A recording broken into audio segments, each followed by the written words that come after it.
What's going on, everybody? This is Professor Crypto Banana, and we got yours truly here, Captain Crouton, aka Digital on Drake. And what we're doing is we're going to be doing a part 2 in this video. We're going to be talking about DeFi Kingdoms. Jewel, I'm a little bit more of a beginner.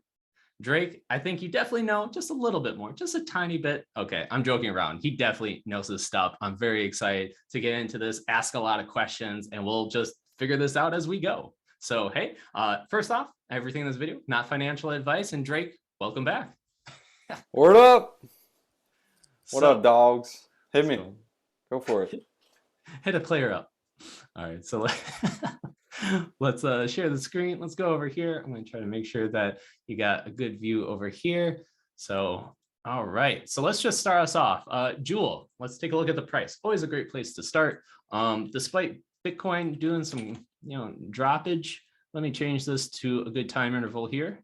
We'll list it out to be 4 hours. Yeah, it looks like it says nuts and ham to me. Yeah. And then also the crazy APR, right? So it's like this is just Jewel in price, but we're not even discussing right now the APR and the farming. So maybe that's a good place to start. So what is Jewel? The farming, the locking, some little different strategies. Let's go from there. So number one, why do you think, what is Jewel? What is Jewel?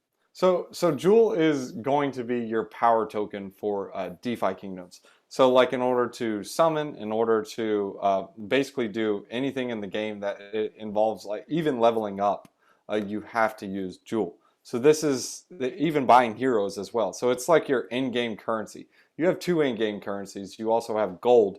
But Jewel is going to mainly be like your upper level in-game. So this is going to upgrade your NFTs, level them up, allow you to make stronger heroes and even summon with them. So it also has governance. There is a maximum supply of 500 million Jewel. So there is a cap to that. Whereas gold is a inflationary token. This is going to be like something you use in RuneScape, which is your in-game currency. It has an infinite supply. You can earn this through mining, or you can farm on or go on the quests, get the items, and sell them for gold. So that's mainly it on a Jewel. So for farming, what you can do is you can get the Jewel asset and pair that 50-50 with another token. So when you're pairing it with another token, you got to keep in mind impermanent loss. But these APRs are really crazy. Like these are extremely high APRs. Some of them are paying like 500–600%. But keep in mind the APRs are a portion of it is locked, and a portion of it, well, not a portion, but all of it is denominated in the Jewel price. So if Jewel gets cut in half, your APRs get cut in half.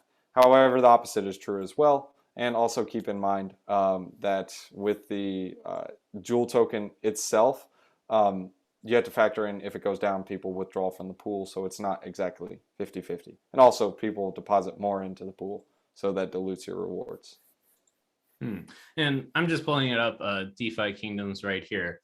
One thing is it's on the Harmony blockchain. So Harmony, I think the idea is that it makes it really easy so that you can bridge from, let's say, Bitcoin to, well, maybe it's not implemented yet, but I think the idea is that you have one blockchain that allows you to bridge wherever. So it's like a really nice bridge is how I understand it. And then what's kind of cool about DeFi Kingdoms is it's a game similar to how you just described, how it's kind of like a RuneScape, and you got the Jewel token as well, but it's also a decentralized exchange, meaning if you want one token and you want to swap it out for a different token, boom, you're doing it, but not on something that's, let's say, Uniswap with a unicorn and a picture, and you just swap and you're done. You kind of go into the game a little bit in order to make that happen. Is that a good description of that? Yeah, that's a great analogy. That's perfect. That perfectly describes DeFi Kingdoms. Keep in mind one other thing I didn't mention about the farms. It has similar mechanics to Viper Swap. If you don't know what Viper Swap is, make sure you get into the docs of DeFi Kingdoms, and it'll explain to you, like, if you withdraw early, like if you deposit and withdraw in like the same block, which is extremely hard to do. The only way to do that is a flash loan. There's like a 25% penalty. But TLDR on all the penalties, if you're holding your Jewel in the gardens for, it's like almost a month, your withdrawal fee is going to be 0.01%. So TLDR, if you're planning on holding it longer than a month and farming with it, you'll do all right. Worst case scenario, you can always just farm and dump your tokens if you want to do that. That's what I did initially when I first got in. Well, I didn't dump them. I was thinking like, okay, what's my strategies to dump? We're talking like a while ago. So this isn't something when jewel price was $10. We're talking when it was like sub $1 to $1 when I was contemplating this. And then I started getting into the game and seeing what these developers were actually doing. And I was like, they're actually doing something. And just look for people and communities actually doing something instead of just Ponzi's. I mean, you can make some money with Ponzi's, but you can really find a good community that you may think is a Ponzi. Yes, this does have Ponzi mechanics, but just look for a good community. If you're going somewhere to make a bunch of money, someone else is going there to make money, and when the money's not there, everyone's going to poo-poo on everyone and be mad at everyone. But if everyone's there for a social experience and having a lot of fun, it's a bit different. You can kind of look at it like Bitcoin. I mean, there are Bitcoiners there to make money, but there are also ones there that are die-hard, decentralized, like, we're going to stick it to the man, forget this, like, Bitcoin eat the world type of people. People make podcasts on this. They don't even get paid by Bitcoin. They just make it. I mean, sure, they're pumping their bags, but they have a conviction on it. And I feel that because I have a conviction on cryptocurrency from the same corruption that happened to me with like the centralization of companies. That's why I got into cryptocurrency. So yeah, it's fun to make money, but I'm here for what cryptocurrency is doing. Right. And as you said, like community is going to be a big thing, right? It's like one thing to be like, okay, we make some money, but why can't you have fun at the same time or really enjoy it? And I did watch a few of your videos and you described like these guys, literally, when I'm talking about the DeFi Kingdoms project, they're masters with their tokenomics, right? Because you described all the different, high APR, a little here, a little there. They're also looking to go to different blockchains, and then you can get rewards for doing certain things with your jewel, different aspects, different ways on how to play. And you'd think, well, so I've seen projects where they changed their tokenomics a little bit and they completely wrecked it. And I'm going to be putting words in your mouth, but like in the past video that you stated, it was like these guys have big ambitious plans and they actually deploy on time, which is really, something that's really incredible, very difficult, and they're pushing it out on time and they're giving crazy APRs, but it actually works based on how the game model works. And then people are loving it. They're having fun playing a game that is not your Unreal Engine 5. This is like your RuneScape feel, and I wasn't able to load it up in the while you were talking, but because I have to have some one and I'm not going to load it up all right now. But like you'd come here and then you would just, put it in as an LP token. You come over there, you're like, ooh, I get some jewel. And it gives that nice little visualization that, oh yeah, okay, I gave some LP tokens, like a, what is it, the whole pool. I put in the seeds and now I get the rewards and what you get to do with it. So that is kind of my 2 cents on that, on what I know. But feel free to add on. Otherwise, I got a few other things. I mean, dude, just the music. Oh yeah. Okay. The music. Let me ask you. Does that go through your head after once you're done? You're like, like, oh, dude, so much. That's what drew me into the game. Someone told me about it, and I was like, what the junk is this? This is like the dump DeFi King. This will never be a game. In fact, I was talking with Frisky, and I was like, you should probably change the name because, I mean, it seems like you're just going to be niche to DeFi Kingdoms. But the only reason why I was talking to him was first the music, and then I was like, this is kind of cool. Let me figure this junk out. I was like, 800,000% APR. What the snap? This is the biggest rug pull in the world. And I'm like, I'm in. So I threw some money in and I was like, let's see how this rolls. And it started taking off. And I was like, okay, now what? That was kind of how I rolled it. Typically, I have the farming rules, but I definitely didn't obey the farming rules on this one. Hey, and it paid off for you. So kudos. Something told you correctly there. But yeah, I have to say there has to be some sort of psychological element to that because the music got to me. I heard a few other people talk about it. You said like this cannot be understated. I'm not going to play it for you right now because once it gets in your head, you're going to be a farmer automatically. So I can't do it.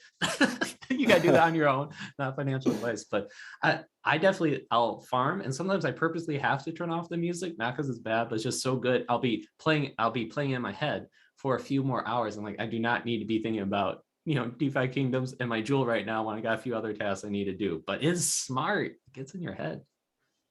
It is good junk. It's pretty addictive. So there's different tokenomics here. I think it gets a little bit complicated when we go down. They got a nice little chart. The way how I understand it is that they gave a ton at the very beginning, or was it vice versa? Yeah, they probably gave a ton at the beginning, and then if you decide to take some out, some gets locked up. And then what happens is you get this inverse correlation, meaning the opposite happens, where eventually you'll stop getting so many rewards, but then finally you'll start to see some of the delayed locked up tokens get released to you. So then it still kind of keeps an even flow of rewards for everybody. You hit it on the hammer. You can kind of see it right there with the blue. The blue is going to be your total.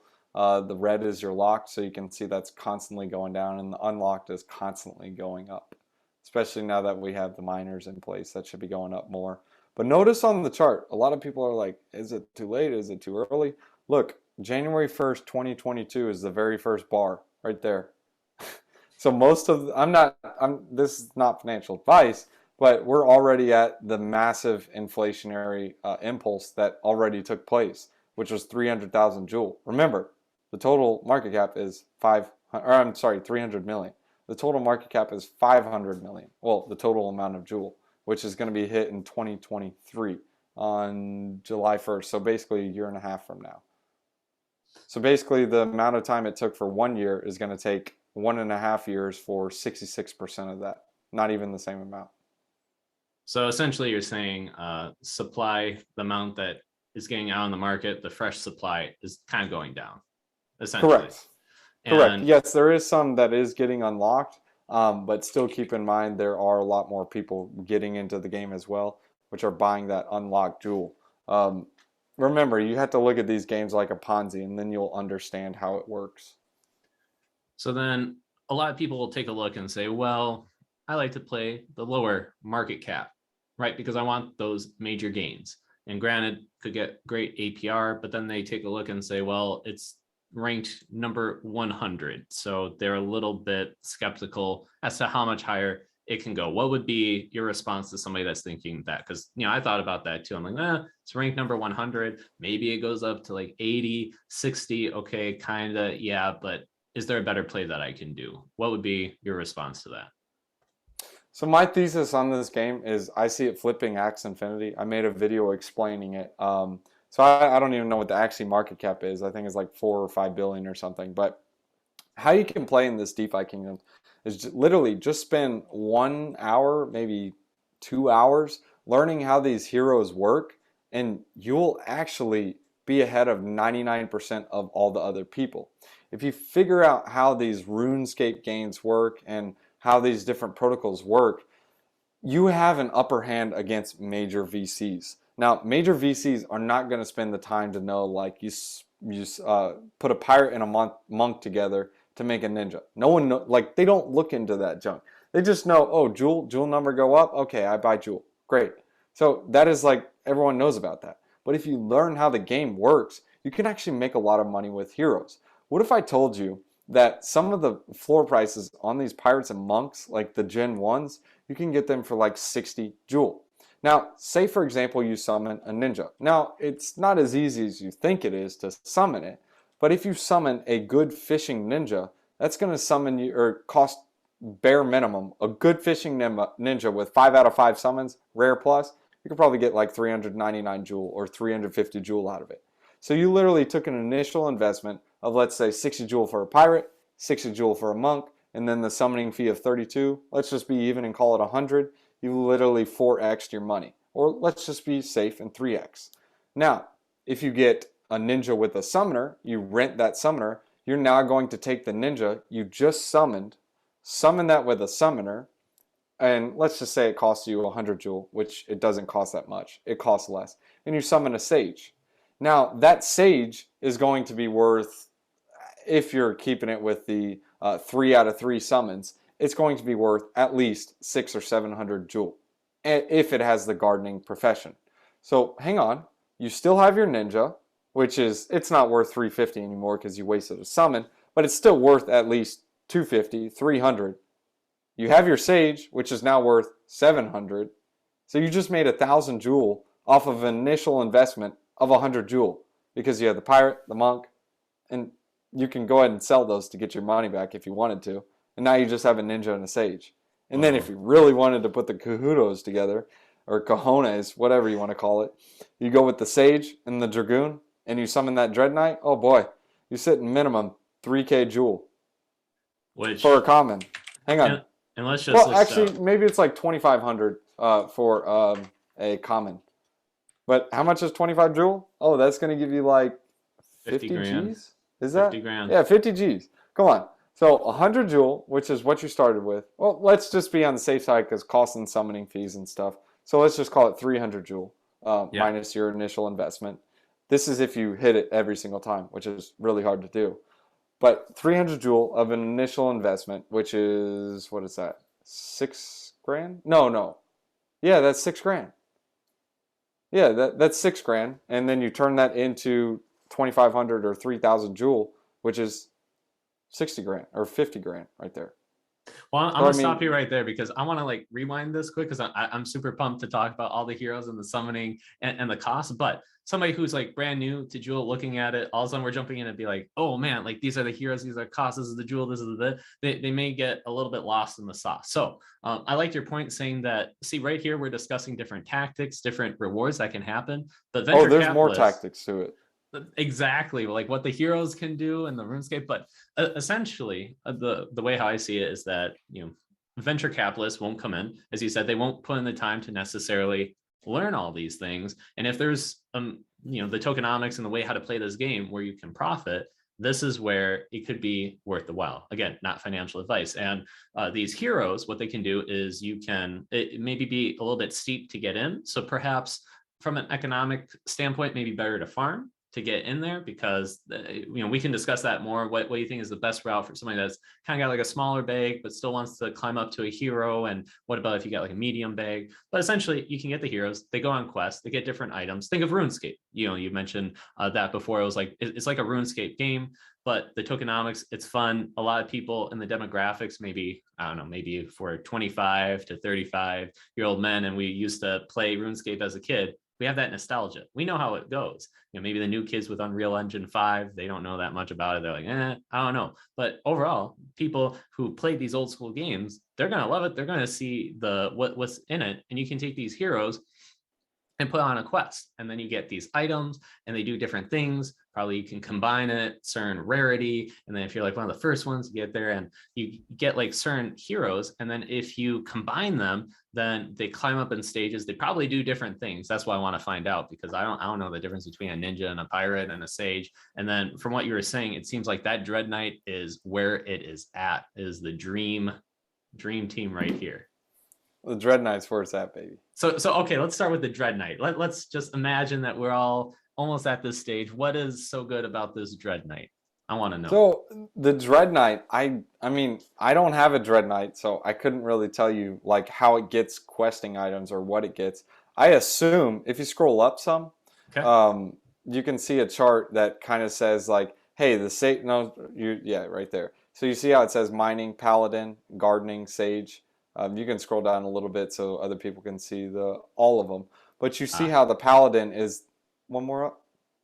Yeah, right there. So you see how the paladin yes, under the mining section. Paladin. Left, yeah, right there. Yes, right there. Okay, yeah. You see how it's on top? Yes. That means it's the best miner you can possibly get. Okay. So if you ever want to get a really, really good miner, you get a paladin yeah, with the mining gene. Because you can mine more, because the mining gene allows you to only spend a lower amount of stamina. Well, for mining, it's only going to cost you 10 minutes instead of 12 minutes. Mm-hmm. So you can send them on quests more often. They get their stamina back quicker because they aren't questing as long. And if you get a high strength and a high endurance with your paladin, he can get you more rare items. Right now, we just have the level 0 quests. So right now the best item you can really get besides jewel and gold is going to be an egg, which some of those average like 50 to 60 jewel, which is a good penny. Just for you can repay your hero if you get lucky with it. The drop rates on them are really, really minuscule. It's like 0.001%. So it's very hard to get. But you have a higher chance of getting an egg using a paladin that is a miner on a mining quest because he has the mining gene. You actually have a 5 times better chance. It actually increases your chances. And it increases your chances of getting a rune. Runes sell for like 30 bucks or 25 bucks. You can use those to level up your character. But the Dreadknight, I don't see it listed on here. I see a Dark Knight, I see a Knight, Dragoon, but Dreadknight's not listed on there. So I assume the Dreadknight is like the best of everything. And I don't know, maybe it has all the genes, like it has a miner, gardener, I don't know. Who knows? I guess we can look up a card, but the point is like the Dreadknight is basically the exalted class. It's the best of the best. It's like in RuneScape, it's the guy who's level 99 everything, has a Santa hat on. That's what I assume. That's what I look at the Dreadknight guy like. Like, he's the best. He's got a huge sword too, which is really cool. Oh, So well, yeah. it's all just speculation on my part. I mean, I'm sure he's going to be good for like the higher level quests. Like, you have to have a Dreadknight to do this quest type of thing. Wow. Okay. So there's different skills here. There's mining, gardening, foraging, fishing. There we go. So what is the great ability of each one? What would be the purpose of mining? What's the benefit of gardening, foraging, fishing? Because there's different items that I assume that you get, as we said, the runes to help you level up, to probably, do even better, collect more items as you go. But what is each specific one basically? Yeah, so each quest gets you different items. Like with mining, will get you the golden egg. Gardening will get you a green. Foraging will get you the gray, and the fishing will get you a blue egg.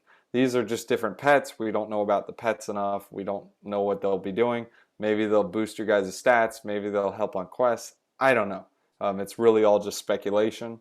But with the different skills, you're going to get different items. Mining, you can get gold or jewel. And I think you can get one other item.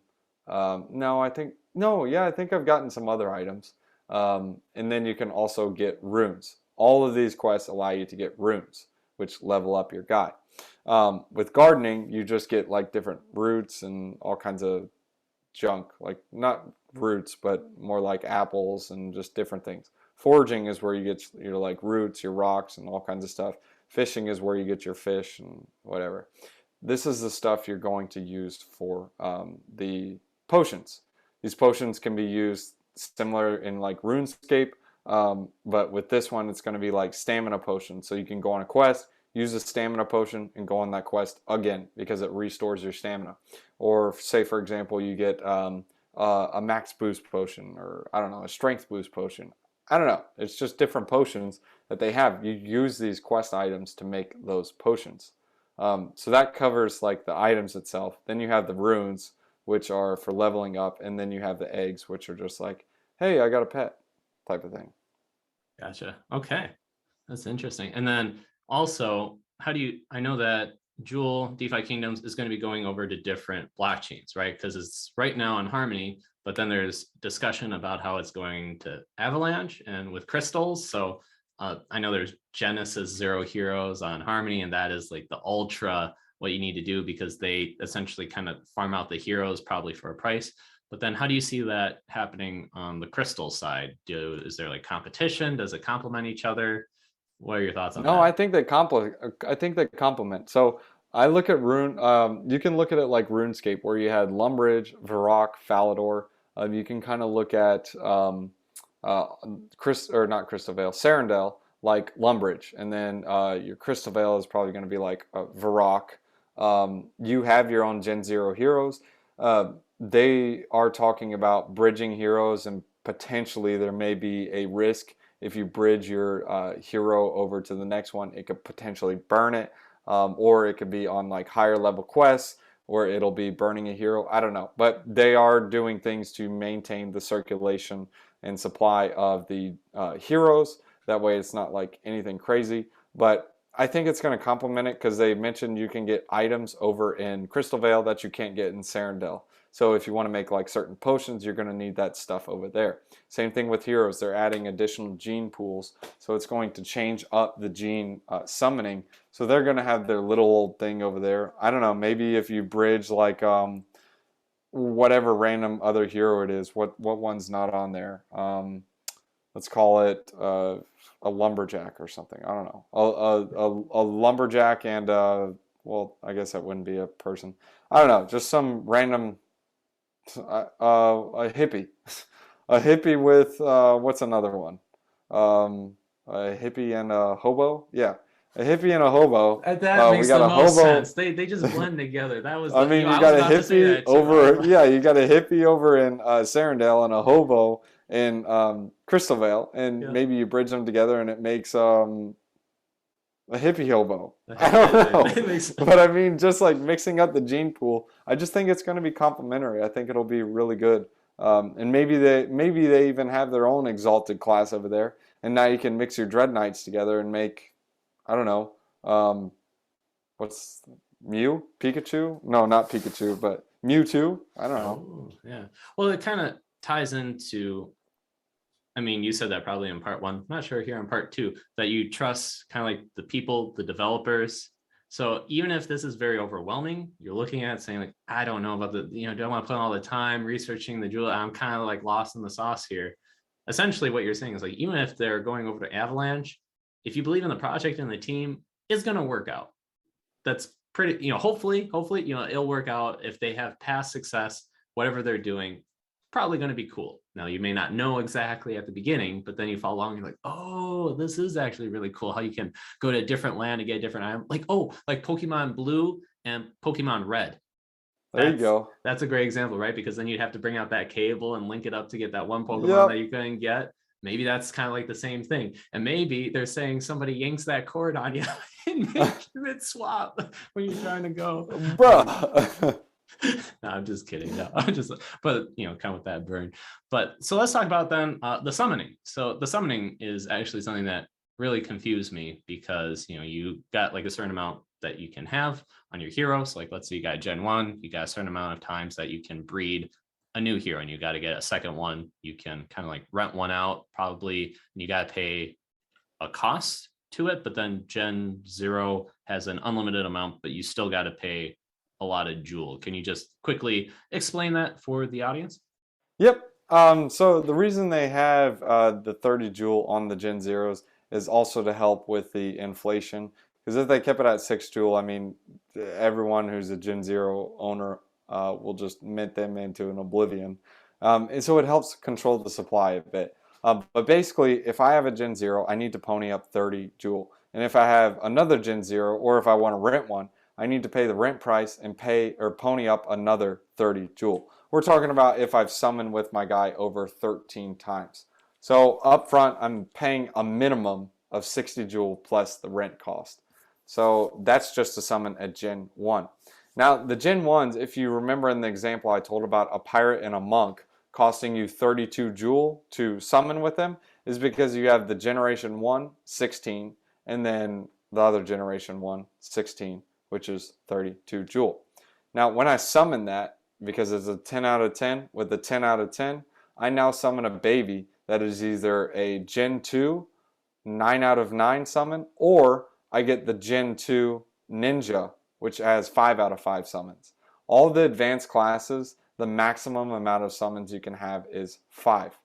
For the not elite, exalted, or no, yeah, elite classes, which is one class above it, those are only going to have a maximum of 3 summons. And then the Dreadknight is only going to have 1 summon. So those are the maximums on it.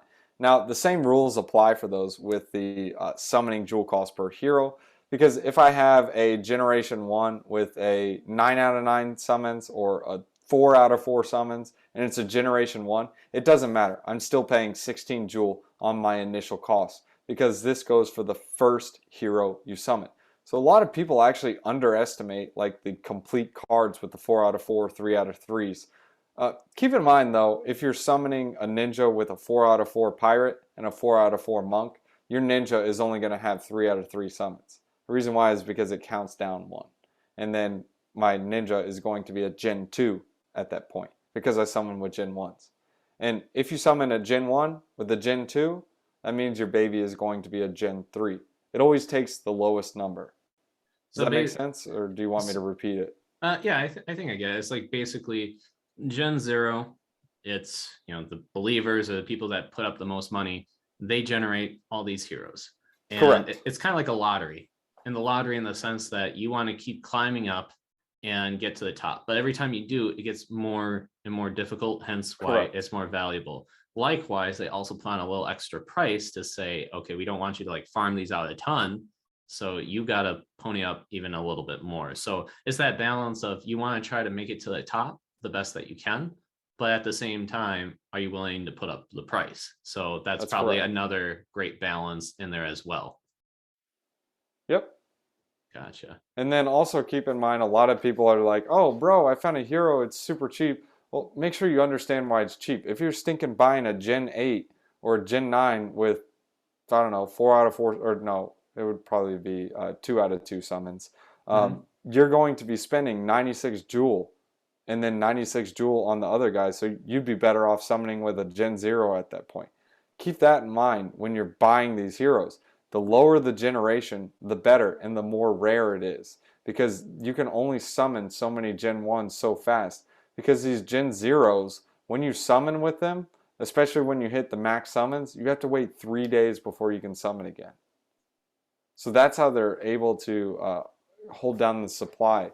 If you really want to go on like a rapid mint cycle, that's fine. You can do that with the Gen 1s, and you can summon the first one, and then you can summon another one in 4 hours, and then 8 hours, 16 hours, and so on. So they made it so that probably these ones are way cheaper because you got less of a chance. Oh, those are dirt cheap. But that's probably allowing people to get in if they want to just do quests and other things. So it's like it allows everybody to play the game. Like if you want to be ultra really dedicated Gen 0, you can be up here, Gen 1. But Gen 9, you're like, I don't have the money necessarily to do the summoning that's out of my price range, but you still want to participate in the quests and like load up all your different heroes to do all these different things. This is an entry point for those That's type correct. of people. That makes sense. That makes sense. It's very hard to find a Gen 9 and a Gen 10 though, just saying, because especially with the jewel summoning cost, you don't really see many people doing it because it just costs a bunch of money. So with the tavern, though, I noticed that like glitch, when you try to look for heroes, it would always show like, hey, auction reverted because it got sold or the price got changed. They got tavern issues right now. Hmm. That should be resolved soon. Okay. Because that's a little bit off-putting. When I was trying to get on, like I want so many heroes, I want to queue it up. I want it because you can like put it in the garden, have it work for 8 hours or whatever time frame, but then you can also have another one on deck ready to go. So then you got that nice cycle, right? Well, consider it actually a good thing, because if you're having an issue with the tavern, someone else is having an issue with the tavern, the person who spends the time to click on each one to make sure it's there could get better deals. So that's also something to keep in mind as well. And I saw in a different video, I apologize, I want to give credit, but I forgot. They actually mentioned right here that you can go to DeFi Kingdoms watch and literally type in the hero ID, and it will tell you more or less, okay, this one is actually really good at gardening. So something that I Kingdom use. Watch is really good. Kingdom Watch is fire. It'll also give you the quote on the price. This one doesn't have one. It says floor price 0 with confidence. Some of them will give you a price. Usually when you're picking a advanced class or well, actually you picked a common priest. So yeah, it's because it's Gen 3. It's really good at picking out the Gen 1s. If you do a Gen 1 that's a basic class, it'll give you somewhat of a okay price on it. Gotcha. Okay. So I'm gonna wrap this up here because man, I could keep on talking about this. But yeah, tell us how people can follow you, more of the content, if they want to like know more about DeFi Kingdoms or just other things as well, such as farming, cryptocurrency. What's the best way? Yeah, so I do have a YouTube channel. On my YouTube channel, I just talk about different crypto projects. Not specifically, but for the most part, it's DeFi. I'll talk about some altcoins, just talk about different concepts in general. And yes, I do, from time to time, I will have some AMAs with different projects. And you can also find me on Twitter. It's at rentahomefast. So it's literally at rentahomefast. And that's where you can find me on Twitter. I am working on building up a Spotify. But yeah, Twitter and YouTube are the main places I go. And you can catch me on Telegram from time to time. It's a public Telegram that I have in the link on my YouTube videos. But I have a private Discord. This is more so like exclusive content. This is going to be like exclusive videos I mainly do specifically for Discord. I talk about content and concepts and ideas that I really don't even show on YouTube. So if you more so like stuff I talk about on YouTube and you kind of want more in depth and some stuff I don't talk about at all on YouTube, you can check that out in the Discord. And of course, there's a bunch of degens over there that are way smarter than me, so you can also chat with them. Gotcha. Awesome. Yeah. And definitely, yeah, check this guy out, because there are certain times I was in certain projects and it was even on Twitter. I was like, yo, you should really check this out. And then you were able to just humbly say, oh yeah, I was already in it 3 months ago. So you definitely know your stuff. Gotta follow you, especially when it comes to like DeFi Kingdoms. You're the go-to person to go to. I watched some of those videos. I got a little sample. So if you want more, definitely check out Drake. And so I'm so thankful. Thank you for putting all this time into doing like this chat. I had a blast, and yeah, hopefully you can come again or whatever it may be. But how about we leave the audience with a wisdom one-liner? Take it away. Let's go. All right, let's see. We're in Proverbs chapter 21 verses, what were we in? What did we say, 20? Yeah, 20. Yes. The wise store up choice food and olive oil, but fools gulp theirs down. Let that sink in, guys. What do you think? Should you spend all your money now or save for a rainy day? That's what it means. It applies to so many things, right? To crypto. I'm spending all my money now. It's gone. It's on DeFi Kingdoms, baby. It's gone. I'm all in. Sounds great. Well, again, thank you so much, and we'll see you guys soon. Peace out.